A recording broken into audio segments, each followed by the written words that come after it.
Salam jumpa pemirsa Brau Televisi, fokus berita daerah Kabupaten Brau kembali hadir dengan beragam informasi untuk Anda. Bersama saya Jupita Putriani, inilah berita selengkapnya.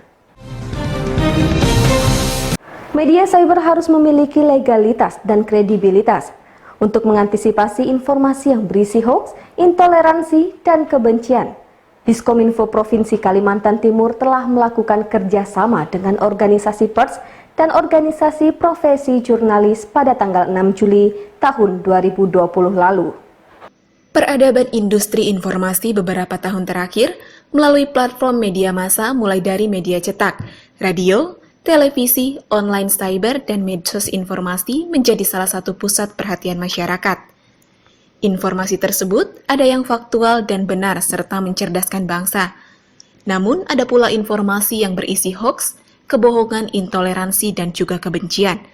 Untuk mengantisipasi hal itu, Diskominfo Provinsi Kalimantan Timur telah melakukan kerjasama dengan organisasi pers dan organisasi profesi jurnalis pada tanggal 6 Juli tahun 2020 lalu.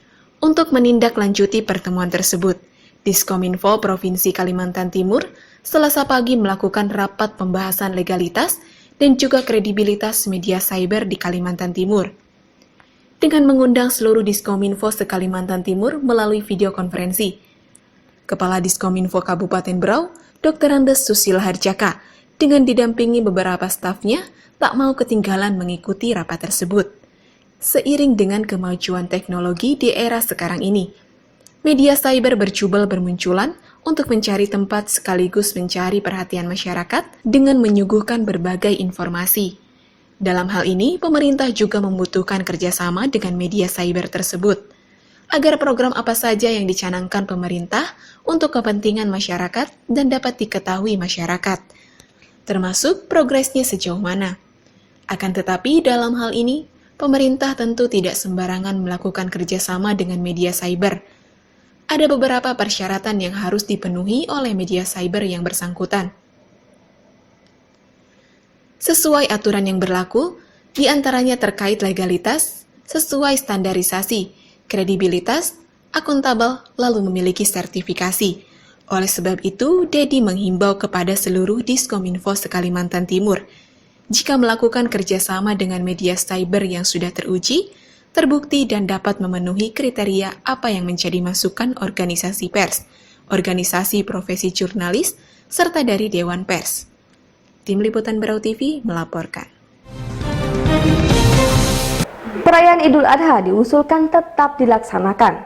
Masjid harus terapkan protokol kesehatan yang ketat. Jamaah harus isi absensi. Menghadapi new normal dan perayaan Hari Raya Idul Adha 1441 Hijriah tahun 2020, Sekda Brau Insinyur Muhammad Ghazali melaksanakan rapat koordinasi bersama pejabat OPD terkait serta Forkopimda.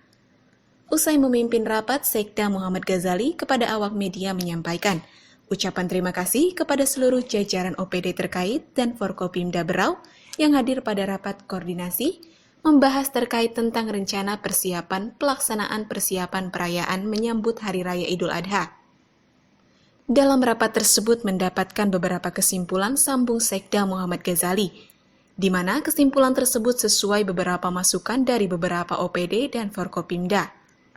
Yang ketiga, sambung mantan Kepala Dinas Peternakan ini, lokasi pelaksanaan sholat Id tetap dilakukan dengan jaga jarak sesuai aturan yang berlaku, termasuk menggunakan absensi nama jamaah dan juga nomor handphone, serta alamat harus dicantumkan. Masukan yang keempat, para jamaah yang akan mengikuti sholat jamaah pun diharuskan mengikuti aturan yang diterapkan. Di antaranya menggunakan masker, jaga jarak dengan jamaah yang lain, serta aturan lainnya yang harus dipatuhi. Hari ini alhamdulillah kami tahap pertama mengundang beberapa instansi terkait. Yang pertama Kementerian Agama, kemudian Polres ada yang wakili, kemudian dari Pol PP, dari Dishub, kemudian dari beberapa instansi terkait, ya Kabak Kesra, Kabak Umum, itu dalam rangka persiapan melaksanakan ibadah Idul Adha. Nah, ada beberapa kesimpulan yang disepakati kemudian disampaikan saran masukan yang kami tampung. Yang pertama, pelaksanaan Idul Adha kita usulkan kepada Pak Bupati untuk tetap dilaksanakan, itu kita usulkan. Nah, yang kedua dengan protokol kesehatan ketat. Nah, ini jadi bukan protokol kesehatan tapi ketat karena kita dalam kondisi ada penambahan positif. Kemudian yang ketiga melaksanakan persiapan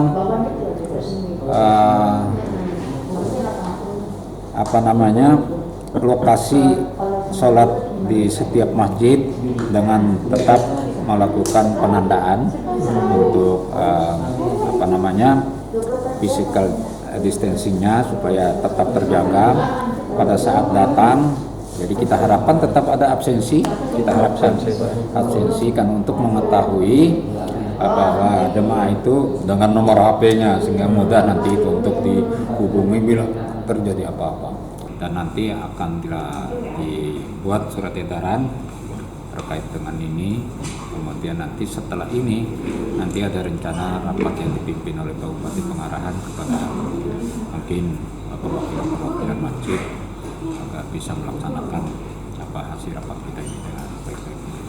Hal lain terkait hewan kurban, Dinas Peternakan dihimbau melakukan pemeriksaan pada setiap hewan kurban agar dapat diketahui mana hewan yang layak dikurbankan dan mana yang tidak layak. Karena rata-rata sapi yang ada di pasaran didatangkan dari luar Berau, dengan harapan masyarakat yang mengkonsumsi aman dan terbebas dari penyakit menular. Tim Liputan Berau TV melaporkan. Pemirsa, berita tadi sekaligus menutup perjumpaan kita dalam Fokus Berita Daerah kali ini. Atas nama kerabat kerja yang bertugas, saya Jupita Putriani pamit undur diri. Terima kasih atas kebersamaan Anda. Sampai jumpa dan salam Berau Televisi.